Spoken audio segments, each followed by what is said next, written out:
Shalom Aleichem bersama Masyah. Damai sejahtera Allah kiranya menyertai kita semua. Kristus di tengah-tengah kita. Bapak Ibu Saudara yang terkasih, sebelum saya masuk di dalam pembawaan renungan, saya mengucapkan selamat datang kepada Pak Doto Susilo yang ada di tengah-tengah kita semua. Hari ini adalah pertama kali Pak Doto hadir di tengah-tengah komunitas Gereja Ortodoks Indonesia Jana Suci Petrus Semarang. Nah, nanti setelah ibadah ini kita bisa lebih mengenal lebih dekat dalam perbincangan santai dan teologis tentunya. Puji Tuhan, selamat datang Pak Doto. Nah, Bapak Ibu Saudara yang terkasih, hari ini adalah hari Minggu yang dalam gereja Ortodoks diperingati sebagai hari Minggu Jana Suci Maria dari Mesir. Makanya tadi reader kita, Mas Andreas, membacakan kontakion dan troparion dari Jana Suci Maria dari Mesir. Nah, Bapak Ibu Saudara, di minggu ini sebelum minggu depan kita akan memasuki Minggu Palma, ya, Minggu Palem.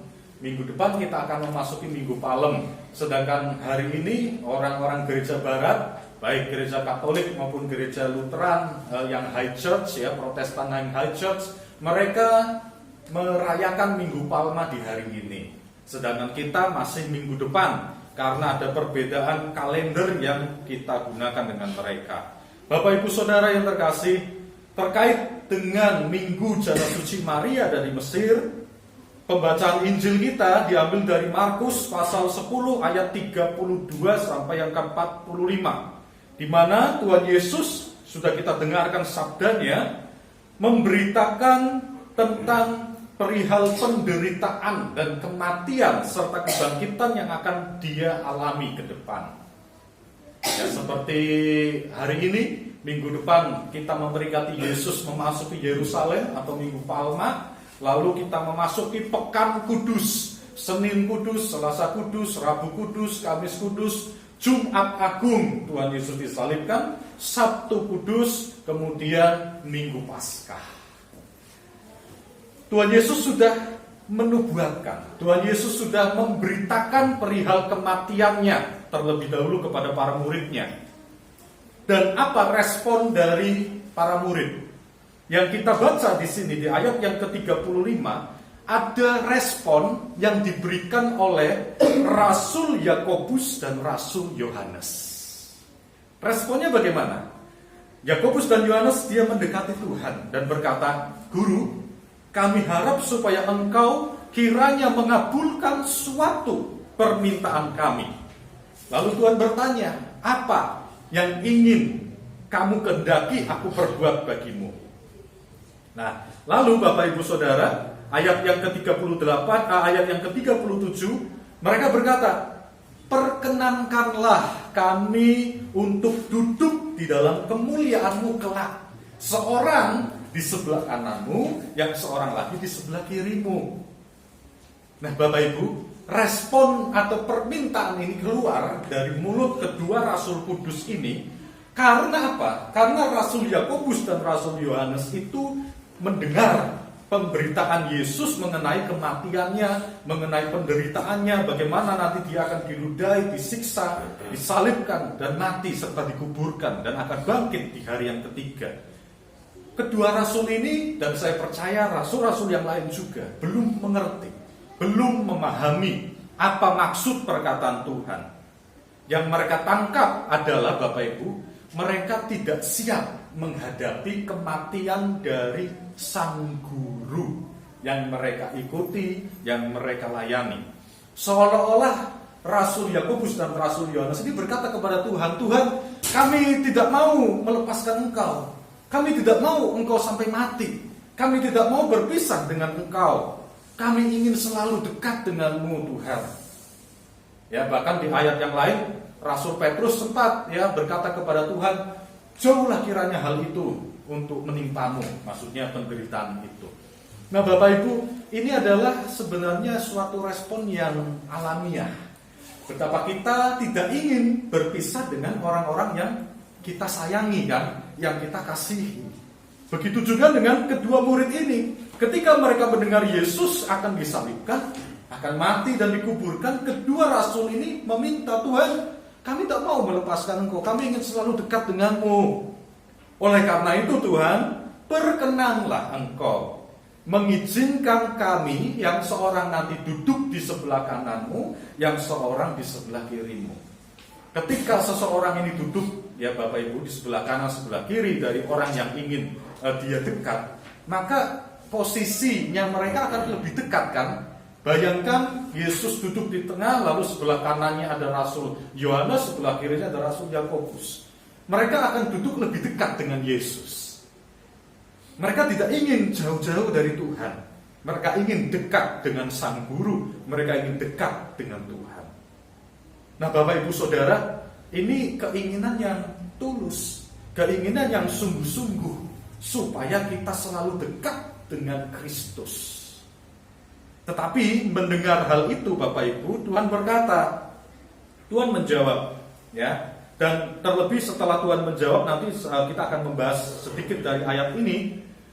Rasul-rasul yang lain, 10 murid yang lain, ketika mendengar permintaan 2 murid ini, mereka menjadi marah, mereka menjadi iri, marah, terluka. Kamu kok egois, kamu kok memilih lebih enak ya, pengen duduk di sebelahnya Tuhan, satu sebelah kanan sebelah kiri, terus kami di sebelahnya kamu gitu, nomor sekian, kami jadi jauh dari Tuhan. Mereka menjadi marah terhadap 2 murid ini. Tetapi Bapak Ibu Saudara, Tuhan Yesus menenangkan ya situasi ya, keributan di tengah murid-muridnya oleh karena permintaan dari 2 murid ini. Dan Tuhan berkata, menenangkan mereka dan berkata kepada 2 murid ini, Yakobus dan Yohanes, kamu tidak tahu apa yang kamu minta. Lalu Tuhan bertanya, apakah kamu dapat meminum cawan yang harus kuminum? Ini yang dimaksud adalah cawan penderitaan. Dan para rasul menjawab, kami dapat. Dan ternyata Tuhan juga meneguhkan, benar, memang kamu akan meminum cawan yang harus kuminum. Artinya para rasul memang akan menderita, sama seperti Sang Guru menderita, demikianlah juga dengan muridnya. Lalu Tuhan Yesus melanjutkan, apakah kamu dapat dibaptis dengan baptisan yang harus kuterima? Apa maksudnya dibaptis dengan baptisan yang harus kuterima? Ini adalah juga bicara mengenai penumpahan darah ya. Baptisan darah maksudnya adalah bagaimana Yesus Kristus itu darahnya dicurahkan karena menderita, demikianlah juga dengan para rasul kudus itu harus tertumpah darahnya oleh karena Kristus.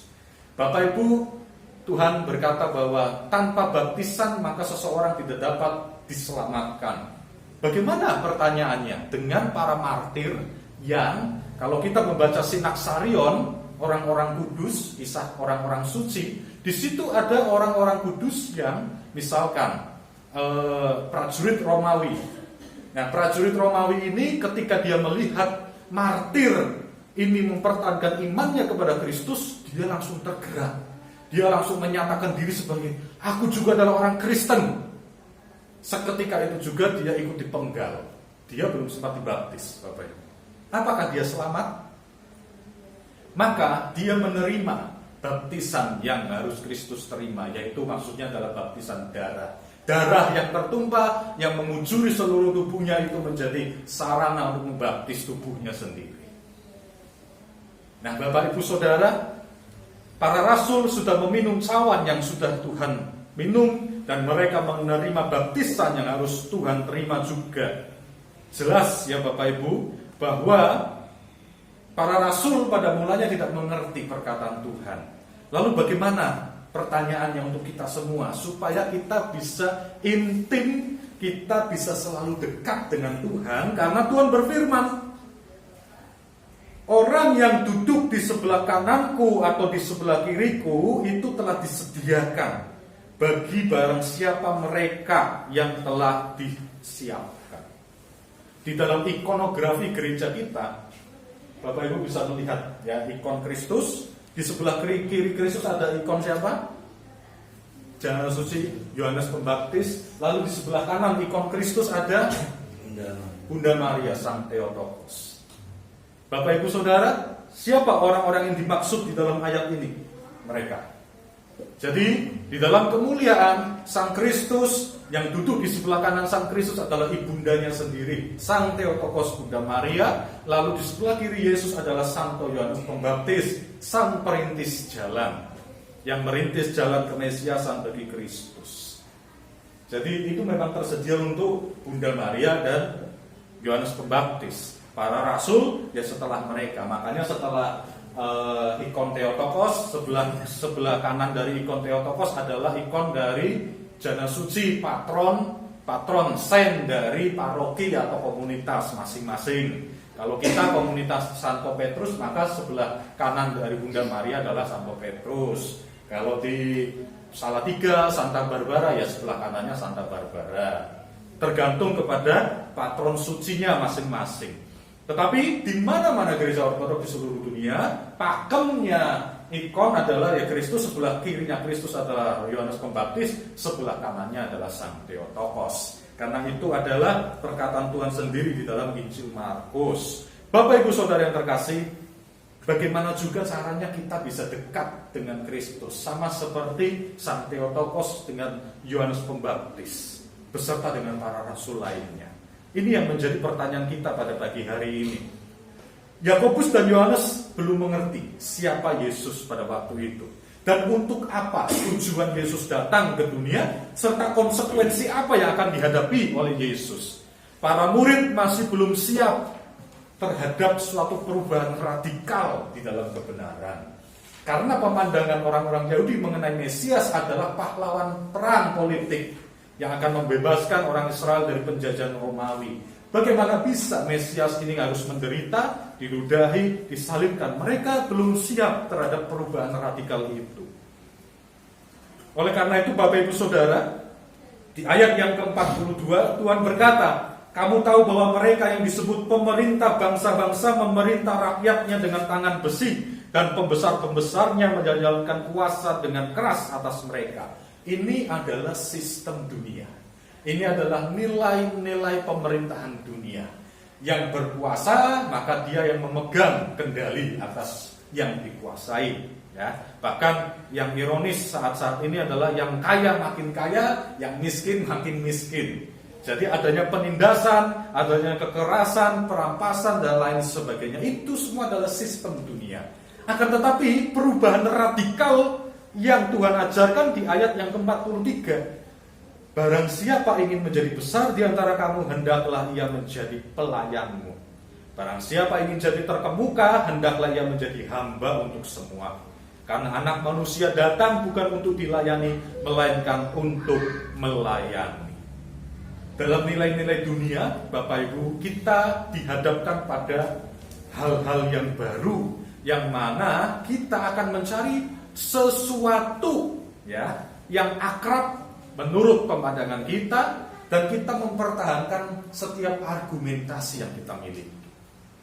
Tetapi sebaliknya, dalam hal spiritual, dalam hal rohani, maka Bapak Ibu, kita perlu melepas, kita perlu mengosongkan dahulu gelas kita, supaya kita bisa bukan mempertahankan ideologi, teologi kita, melainkan kita menerima kebenaran Allah. Sama seperti ketika saya belajar Kristen Ortodoks. Saya yang latar belakang dari lahir sekolah minggu, komisi pemuda remaja, sampai jemaat dewasa, saya di gereja Pentakosta, karismatik. Ketika saya belajar Kristen Ortodoks, maka yang terjadi pada awalnya saya mempertahankan argumentasi saya. Sedangkan orang-orang ortodoks menjabarkan, menjelantrahkan seluruh bukti, ya, fakta sejarah, tulisan-tulisan para bapak gereja, dan tulisan-tulisan para bapak-bapak rasuli. Suatu bukti sejarah yang tidak bisa saya bantah. Sampai pada akhirnya saya menyadari perlu mengosongkan dulu gelas saya, supaya teologi Kristen para rasul ini boleh masuk di dalam pikiran saya. Nah, demikianlah juga dengan apa yang Kristus ajarkan. Ketika kita bicara soal hal-hal yang duniawi, maka kita perlu mempertahankan ideologi kita. Tetapi sebaliknya, ketika kita bicara soal hal-hal spiritual yang rohani, terlebih pengajaran para rasul, maka kita perlu mengosongkan, kita perlu melepaskan dahulu apa yang sudah kita pertahankan dari sejak kita kecil sampai sekarang. Contohnya pada waktu saya adalah mendoakan orang mati. Orang-orang Pentakosta, kita semua mayoritas yang dari Protestan, dari Pentakosta, tidak diajarkan bahwa kita tidak perlu mendoakan orang yang sudah meninggal. Sedangkan di gereja Ortodoks, kita harus mendoakan mereka yang sudah meninggal. Kan ini suatu pertentangan batin. Nah, saya perlu mengosongkan diri. Saya perlu merendahkan hati saya untuk saya terima dulu. Maksudnya gimana untuk mendoakan orang mati ini? Dalam kacamata gereja Ortodoks. Setelah itu saya pribadi merenungkan, mencari bukti-bukti apakah benar gereja mula-mula memang mendoakan mereka yang sudah meninggal, apakah benar para rasul sendiri itu mendoakan orang yang sudah meninggal. Nah, cari buktinya. Kebetulan saya orang akademisi, ya maka saya mencari bukti, research, penelitian, dan hasilnya adalah mereka mendoakan orang-orang yang sudah meninggal. Kalau sudah bukti menyatakan demikian, ya saya tidak bisa membantah. Saya tidak bisa lagi mempertahankan argumentasi dan ajaran Kristen lama saya. Melainkan saya harus membuang yang lama dan menggantinya dengan yang baru. Seperti perkataan Tuhan bahwa anggur yang baru itu harus masuk ke dalam kirbab atau kantong yang baru pula. Karena kalau anggur baru masuk ke dalam kantong yang lama, maka kantong yang lama itu akan sobek dan anggur itu akan tumpah ke tanah dengan percuma, dengan sia-sia. Oleh karena itu Bapak Ibu Saudara, di dalam belajar hal ortodoks, kita juga perlu suatu perubahan radikal. Tidak memegang kepada nilai-nilai duniawi, melainkan nilai-nilai spiritual. Seperti Jana Suci Maria dari Mesir yang kita peringati hari ini. Ibu Maria dari Mesir ini Bapak Ibu, kisah hidupnya adalah beliau ini pada umur 12 tahun, orang Alexandria Mesir, dia pergi kabur dari rumah orang tuanya dan dia selama 17 tahun ke depan hidup melacur. Hidup sebagai seorang wanita tunasusila. Dan uniknya dari Maria ini adalah dia memberikan tubuhnya untuk hal-hal kesenangan duniawi tanpa dibayar sepeser pun. Dia menolak uang yang dibayar oleh laki-laki hidung belang yang memakainya. Ini kan antik ya Bapak Ibu. Jadi yang dia cari adalah hanya kesenangan badani, kesenangan duniawi. Nah, pada suatu ketika, pada hari peninggian salib, gereja memperingati penemuan salib Kristus di Yerusalem. Ibu Maria ini ikut rombongan orang-orang Mesir yang ingin berlayar ke Yerusalem. Nah, di dalam kapal berlayar, dia menggoda para peziarah Kristen ini, menggoda supaya ya tidur dengan dia, tetapi tidak mempan. Nah, akhirnya si Maria ini ikut sampai ke Yerusalem, berjalan ke Yerusalem bersama para peziarah guna mencari pelanggan-pelanggan baru, ya. Tetapi Bapak Ibu, langkahnya terhenti di depan gereja Makam Kudus di Yerusalem. Di pintu gereja, tempat di mana liturgi suci peninggian salib Tuhan diadakan, Jana Suci Maria dari Mesir tidak bisa masuk ke dalam gedung gereja Makam Kudus. Seolah-olah ada jendela, ada cermin yang tak kasat mata yang membuat dia tidak bisa masuk. Sedangkan orang-orang di samping kanan kirinya masuk dengan bebas. Dia sendiri tidak bisa, dia tertahan. Akhirnya dia menangis karena tidak bisa masuk ke dalam gereja itu. Dan dia melihat ke atas ada ikon Theotokos di dalam gereja Makam Kudus. Dia menangis dan dia memohon kepada Bunda Maria untuk mendoakan dia supaya dia diberi kelayakan untuk dia bisa masuk di dalam liturgi itu. Akhirnya melalui doa dari Sang Theotokos, Maria ini bisa masuk ke dalam gereja Makam Kudus dan memberi penghormatan kepada salib Tuhan yang mulia. Setelah dari Yerusalem ini, dia tidak pulang ke Mesir, melainkan dia pergi ke padang gurun di Sungai Yordan dan hidup selama 47 tahun menyendiri di padang gurun. Bayangkan Bapak Ibu Saudara, 47 tahun hidup di padang gurun seorang diri. Dia menjadi seorang perempuan lagi. Ya. Awal-awal dia makan 3 kali sehari dengan menggunakan bekal roti yang dia punya. Tetapi setelah roti itu habis, dia hanya makan tumbuh-tumbuhan liar yang tumbuh di padang gurun yang bisa dia makan. Selama 47 tahun. 17 tahun setelah dia menyendiri, dia digoda selama 17 tahun oleh iblis. Digoda apa? Ya kebiasaan lamanya dia. Hidup sebagai pelacurnya dia itu digoda untuk itu. Dan dia melawan setiap godaan-godaan jahat itu selama 17 tahun. Bapak Ibu Saudara, lalu menjelang kematiannya dia bertemu dengan Imam Romo Zosimos. Romo Zosimos ini bertemu dengan Maria di tepi Sungai Yordan. Dan Maria ini, Bapak Ibu, berjalan di atas Sungai Yordan, menyeberang, bertemu dengan Romo Zosimos, di mana akhirnya mereka berbincang-bincang. Dan Romo Zosimos inilah yang menuliskan kisah hidup dari Maria dari Mesir ini, sehingga sampai sekarang di dalam gereja ortodoks kita bisa mendapat cerita itu.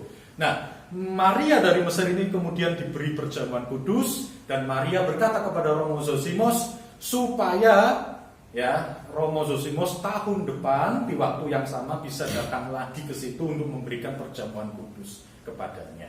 Nah, ketika Romo Zosimos ini melihat Maria berjalan di atas air menyeberang kepada dirinya, Romo Zosimos itu mau menyembah dia, mau membungkuk, memberi hormat, tetapi dilarang oleh Maria. Maria berlari dan langsung mengangkat Romo Zosimos dan berkata, "Jangan begitu kepada saya. Anda ini imam, lebih tinggi dari saya. Harusnya saya memberi penghormatan kepada." Ini luar biasa Bapak Ibu Saudara. Suatu kerendahan hati. Seorang yang berjalan di atas air, ya ketika orang ini mau memberi hormat malah melarang, karena Anda ini imam, lebih tinggi. Terlebih tanganmu itu memegang misteri suci, tubuh dan darah Tuhan. Nah, tahun berikutnya Romo Zosimos datang ke tepi Sungai Yordan di tempat yang sama seperti janji yang telah dia nyatakan, tetapi tidak datang Maria dari Mesir. Yang dia dapati adalah dia justru menemukan jasad tubuh Maria dari Mesir yang sudah meninggal, yang mana wajahnya Maria dari Mesir ini menghadap ke timur. Kemudian ada tulisan di pasir, pesan sebelum dia meninggal untuk berkata kepada Romo Zosimos, "Kuburkanlah aku di tempat ini." Nah, Romo Zosimos menjadi sedih, dan Romo Zosimos akhirnya dengan menguatkan tekadnya, dia menggali untuk menguburkan jasad dari Maria, Ibu Maria ini. Dia lelah untuk menggali menggali tanah. Kemudian datanglah seekor singa, dan Romo Zosimos ini ketakutan. Tetapi yang dilakukan oleh singa ini adalah singa ini justru menggali tanah untuk lubang kubur dari Ibu Maria. Nah, singa ini menggali, selesai, lalu Romo Zosimos pun memakamkan tubuh suci dari Ibu Maria ini. Dan dia dinyatakan oleh malaikat bahwa Ibu Maria ini meninggal sesaat setelah engkau memberikan perjamuan kudus di tahun yang lalu. Sedangkan luar biasa ya, jasadnya pindah di situ, masih utuh dan wajahnya menghadap ke timur.